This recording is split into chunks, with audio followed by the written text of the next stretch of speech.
Hi, good morning. So, General Assembly Week. I don't know if all of you are sort of meetinged out and presentationed out, but I'm into day 2 and I certainly am almost already getting there. But I wanted to share with you a couple of experiences I had yesterday at the United Nations Global Compact Private Sector Forum. So I'm Sumathi Jayaraman, as I was introduced. I work at UNDP, United Nations Development Program, and I'm responsible for private sector partnerships. So let me first introduce you to our organization with this video and then tell you a little bit about what I experienced yesterday.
I just wanted to highlight that we work in the areas of poverty, gender, environment. How many of you know a little bit about our work or know about us a little bit? Okay, great.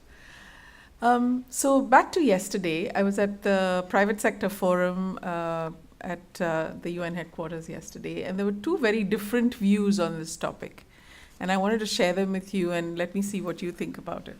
So on one hand, there was Paul Polman, the head of Unilever, the person who's way ahead and streets ahead in terms of social responsibility and all the examples that you spoke of. Someone who says that because of the way I do business, my brand profitability has increased 30%. When I started work at UNICEF about 12 years ago, Unilever came to us and said, for every bar of soap, I think it was Lifebuoy soap at that point, 1 cent will go for children in Africa. And it was about marketing and getting consumers to buy products that were related to causes. Today, Paul says, tell me how I can improve hand washing in Africa, because I know that the sale of detergent and soaps will come behind that. So he's a business leader who's kind of looked at development and business from a completely different angle. So his point yesterday was, he says, when I ask companies, what is your purpose? Many CEOs stutter. We're not doing enough. There are not enough people on the podium like me. I mean, you spoke a lot of examples. He said there are a lot of check writers out there, but there are not enough people who actually make business sustainable.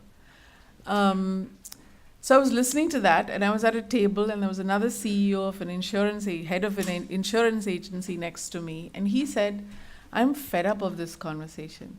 He says, private sector, we do so much. 100% of what we give to our foundations actually goes for education and goes for our projects and work that we do. We're really well aware of what our responsibilities are. I'm tired of being, labeled as a big, bad corporate and as if we need to do more. We're actually doing way more than a lot of what NGOs do. And he quoted some examples of NGO salaries. He quoted Girl Scouts. He said, my daughter is selling cookies on the street, but the salary of the Girl Scouts CEO is $1 million. So he had a completely different take on it. So I wanted to just check in with you. Which side do you lean to more? How many of you think, that private sector, come on, we need to do more. There's more money, more resources, more things that need to be contributed for development. How many of us agree with that? And how many of us think, well, actually, NGOs, come on, you need to sharpen your game, and it's not really what you say on the tin. Less of us. Oh no, many of us. It's both, exactly. As in most things in life, as I'm learning as I grow old, we kind of land in the middle, right? There's got to be a middle path for this. And private sector is not one homogeneous bad entity, and NGO is not one homogeneous good entity. That's really not how the world works. Deloitte did a very interesting study, which I think reflects a lot of what you said. They said that they interviewed Fortune 500. And they said 11% of the corporates are kind of looking at shareholder value maximization. I'm here to do business, and this is what my objective is, and this is what I'll focus on. Shareholders can then donate to charity or do whatever they like, but I'm not in that business. 53% are in the traditional corporate social responsibility mode. I want to be seen to be doing good, and therefore I contribute. And then there's a 35%, which is kind of the impact investor, the maverick thinker, the people trying to do sustainable business. And I guess the question is, where do we want to be? And I titled this talk, Creating a Social Impact, because I think the first point I want to make is about our mindsets. I think we really need to get away from the blame, name, shame game. And we really need to be working together, creating a social compact for solutions. It's not about, it's about how can we design solutions together. The private sector for sure has a lot of expertise, and so does the development sector. It's about both of us coming together to find answers. And I think there are enough examples around the world to show where this can happen and where this has succeeded. And I think that's what we need to focus on. IMF said, they came to India and they did a study, and they said, if 50% of the women in India get a job, who are currently unemployed, get a job, then India's GDP will grow by 25%. There is, and so IKEA, for example, is doing a huge project in India which involves training women and helping them find jobs in the 8 stores that India has given them permission to open up in their country. So there are good examples where government, private sector, and the need on the ground come together for a purposeful solution. And I think that's kind of in the space we need to be more in. The second point I wanted to make is about money. And again, I'm going to quote Paul, because, he's the guy who also runs the Commission for Business in Europe, if many of you know it. And he has some very interesting statistics and a very interesting business perspective that I find riveting. So he said that, we say that for development goals, the sustainable development goals, everyone's familiar with that, the 17 goals, yeah? That we need roughly 3 trillion a year to achieve those goals, right? If we spent 3 trillion as a world, then everybody will be happy, everybody will be reasonably prosperous with varying levels and degrees, of course. The planet will be a healthy and good one, and there'll be peace. Again, varying levels, but there will be peace. Now, 2.2 to 3 trillion, I don't even know how many zeros that is. It's a number I cannot comprehend. But let's put that in perspective. We spend 3 times as much a year globally to keep peace. So the amount that goes into our army, armed forces, weaponry manufacture, naval forces, equipment, planes, is 3 times as much as we need to spend on development. That kind of gives you a perspective. One of the root causes, for example, in Syria, they say, is one of them. There are many, but one of them is that there were a lot of young people in the rural towns of Syria where, because of environment calamities, jobs ran out. There was drought, there was global warming, there was not enough water, there was not enough agriculture. They came into cities looking for jobs, and then they got sort of hooked on by madrasas and hooked on by other communities that got them into other ways of earning money, if you like.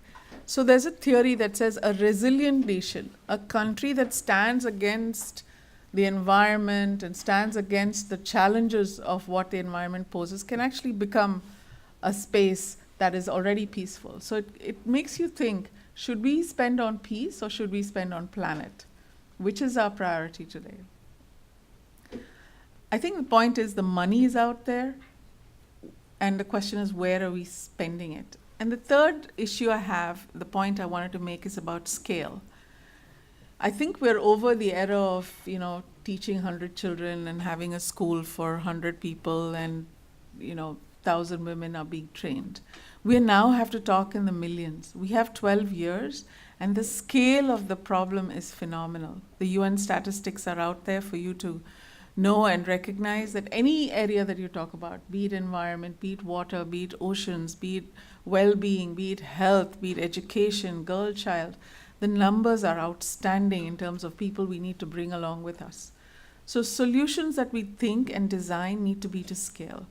Microsoft, I met with yesterday, was saying that they're training 6 million farmers in India in one of their products to help them sell their produce locally and in their local markets. I think that's the kind of scale we need to be thinking about across all our work. So I wanted to conclude by saying these are my 3 points that I wish to make, and I'm happy to discuss this or take any questions. That we need to have a mindset that where we work, collaborate, and look at the problems, and not just the problems, but the solutions together. That we don't make this just about money, but we know that money is out there. Maybe it's a reprioritizing of our efforts, but it's not just about private sector contributing money, and that's really not the solution in itself. And thirdly, the means to achieve scale and solutions. But I think behind scale is individual, and I think we shouldn't discount every drop of water that counts. It's these drops of water that make a puddle, that make a pond. Every child, every person, every tree that we plant or protect is really worth it. That's my experience, and that's my belief, that we start from the individual and we get to the collective. So I wish you all good luck in your efforts, and may the dialogue continue.